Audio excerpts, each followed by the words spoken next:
నియోజకవర్గంలో అయినాల చైతన్య మహేందర్ రెడ్డి మాట్లాడుతూ సునీతమ్మ జాగ్రత్తగా ఉండు, 10 సంవత్సరాల బీఆర్ఎస్ పాలనలో ఆలేరు నియోజకవర్గాన్ని ఏమాత్రం అభివృద్ధి చేయలేదు, ఇప్పుడు బిర్లా ఐలయ్యపై ఆరోపణలు చేస్తున్నావా అంటూ ప్రశ్నించారు. గడిచిన 10 సంవత్సరాల కాలంలో ఎలాంటి అభివృద్ధికి ఆలేరు నియోజకవర్గం నోచుకోలేదని ప్రభుత్వ విప్ ఆలేరు శాసనసభ్యులు బిర్లా ఐలయ్య 15 నెలల్లో ఎంతో అభివృద్ధి చేస్తుంటే అభివృద్ధి చూసి ఓర్వలేకపోతున్నారు, జీర్ణించుకోలేకపోతున్నారని తుర్కపల్లి మండల కాంగ్రెస్ పార్టీ అధ్యక్షుడు శంకర్ నాయక్ అన్నారు. గడిచిన 10 సంవత్సరాల కాలంలో శిలాపలకలకే పరిమితమయ్యారు అని, ఎన్నికల ముందు ఉత్తిత్తి జీవోలు తెచ్చి మేము తెచ్చామని పబ్బం గడుపుతున్నారని ఎద్దేవా చేశారు. యాదగిరిగుట్ట మండలం మల్లాపూర్లో కావాలని ఈ రోజు ఆమరణ నిరాహార దీక్షలు చేపడుతున్నారని, ఆ రోజు జీవో తెచ్చినట్టు ఉంటే ఈ రోజు ఒక గుంట భూమి అయినా భూసేకరణ ఎందుకు చేయలేకపోయారన్నారు. అదే దాతరుపల్లి గ్రామం అయితేనేమి, యాదగిరిగుట్ట మండలం కాదా, గ్రామాల ప్రాంతాల వారీగా చిచ్చులు పెడుతున్నారని పేర్కొన్నారు. గంధమల్ల రిజర్వాయర్ ని అలాగే ఎస్సీ ఎస్టీ బీసీలు తుర్కపల్లి మండలంలో ఎక్కువ ఉన్నారనే ఉద్దేశంతో 200 కోట్లతో ఇంటిగ్రేటెడ్ స్కూల్ ని తుర్కపల్లి మండలం రాంపూర్ దగ్గర ఏర్పాటు చేస్తున్నారని, ఇవన్నీ చేస్తుంటే ఇంత అభివృద్ధి జరుగుతుంటే చూసి ఓర్వలేక బురద చల్లే ప్రయత్నం చేస్తున్నారని పేర్కొన్నారు. ఈ సంవత్సరం 15 నెలల్లో అభివృద్ధిని మా స్థానిక నాయకుడు, స్థానిక ఎమ్మెల్యే, ప్రభుత్వ పెద్దలు బిర్లా ఐలయ్య గారు అభివృద్ధిని పరుగులు పెట్టిస్తున్న తరుణంలో బీఆర్ఎస్ నాయకులు కాళ్ళలో కట్టెలు పెట్టే విధంగా ప్రవర్తిస్తున్నారు. అది మానుకోవాలి. గత 10 సంవత్సరాల నుంచి నియోజకవర్గాన్ని ఏ రకంగా అభివృద్ధి చేయక ఎక్కడేసిన గొంగడ అక్కడనే వేసుకుంటూ ప్రతి గ్రామంలో శిలాఫలకాలకే పరిమితమైన అన్ని గ్రామాల్లో లాస్ట్ మూమెంట్లో ఏదో ఉత్తిత జీవోలు తీసుకొచ్చి మేము అది తెచ్చినాం ఇది తెచ్చినాం అని చెప్పుకుంటూ వాళ్ళు చెప్పుకుంటున్న సందర్భాలు ఉన్నాయి.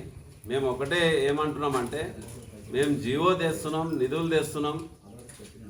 ఇవాళ ఎమ్మెల్యే గారు తుర్కపల్లి మండలంలో తిరుమలాపురం గ్రామంలో భారీ బహిరంగ సభ రాష్ట్రంలో ఎక్కడ ఒకే నియోజకవర్గంలో ఇంత పెద్ద ఎత్తున మీటింగ్ పెట్టడం, అంత పెద్ద సక్సెస్ కావడం ఎక్కడ జరగలేదు. దానికి 1/2 డజన్ మంత్రులు, ముఖ్యమంత్రి, జిల్లా ఎమ్మెల్యేలు అందరూ వచ్చి సభను సక్సెస్ చేసినందుకు వాళ్ళకు మింగుడు పడటలేదు. అరే ఐలయ్య ఏడుకో ఎదిగిపోతుండు, ఆయన అసలు ఎవరిని అందనంత దూరంలో ఉంటుండనే దాని మీద గంధమల్లకు దాదాపుగా 600 కోట్లు ఆ ప్రాజెక్టును తీసుకొచ్చి మా ముఖ్యమంత్రితోని శంకుస్థాపన చేయించడం జరిగింది. అలాగే ఇక్కడ ఇంటిగ్రేటెడ్ స్కూల్ కూడా తుర్కపల్లి మండలంలో రాంపూర్లో 200 కోట్లతోని నాణ్యమైన విద్య అందించాలి బీద పేదవారికి అని చెప్పేసి 200 కోట్లతోని యంగ్ ఇండియా పాఠశాలను ఇక్కడ స్థాపిస్తారు.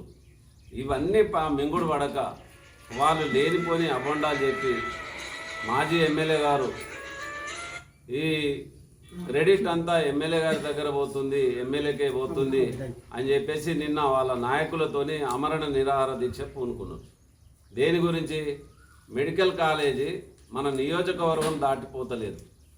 మెడికల్ కాలేజీకి దాతరపల్లి టెంపుల్ సిటీ ఆపోజిట్గా స్థల సేకరణ చేసి జీవో తీసుకొచ్చి అక్కడ మన ల్యాండ్ యాక్విజిషన్ చేసి కలెక్టర్ గారితో అందరితో ల్యాండ్ యాక్విజిషన్ చేసి శంకుస్థాపన చేస్తే మా సెరెనిటీ మోడల్ హై స్కూల్ విద్యార్థులకు అమ్మఒడి, సామాన్యులకు అందుబాటులో ఉన్న బడి సెరెనిటీ. మేడ్చల్ జిల్లాలో మేటిగా నిలిచి సాటిలేని ఫలితాలను సాధిస్తున్న నంబర్ 1 స్కూల్ సెరెనిటీ. మా ప్రత్యేకతలు: ప్రతి విద్యార్థి పట్ల వ్యక్తిగత శ్రద్ధ, activity based learning and digital classrooms, computer lab, 100% ఫలితాలు, sports and cultural activities, yoga, abacus మరియు Vedic maths education. Please visit Serenity Model High School, Nagaram. Admissions are in progress. Call 040-271-46899 and 040-271-48699.